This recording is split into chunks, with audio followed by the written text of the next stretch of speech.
nhạc Saboche anh ơi. Saboche ấy ạ.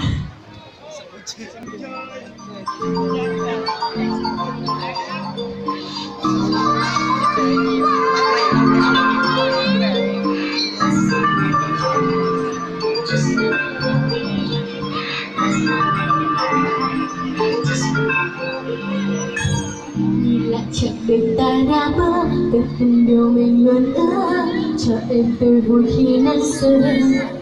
Khi mà đêm về, đôi khi quen nhau trong phút chốc, để thời gian chẳng hề thay thế, nhưng điều tuyệt vời sau nước mắt, Ta vẫn luôn bên nhau. Cứ một sân cho sẽ lại mong nhớ, chỉ muốn mãi ta này thôi. Đừng say muốn anh những giấc mơ giữa ấm trên tim về. Ngồi bên nhau sẽ lấy phút giây.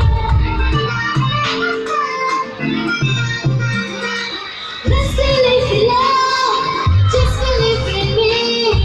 Let's believe in love, just believe in me. Let's believe in love, just believe in me. Let's believe in love, just believe in me. Hãy cùng các bạn đâu rồi ạ? Vỗ tay không ạ? Cảm ơn rất nhiều.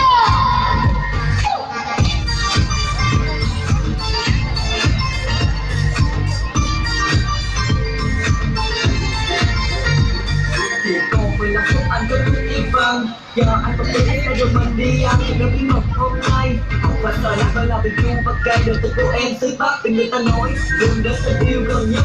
Vừa đi qua đường dạ dày là nhất.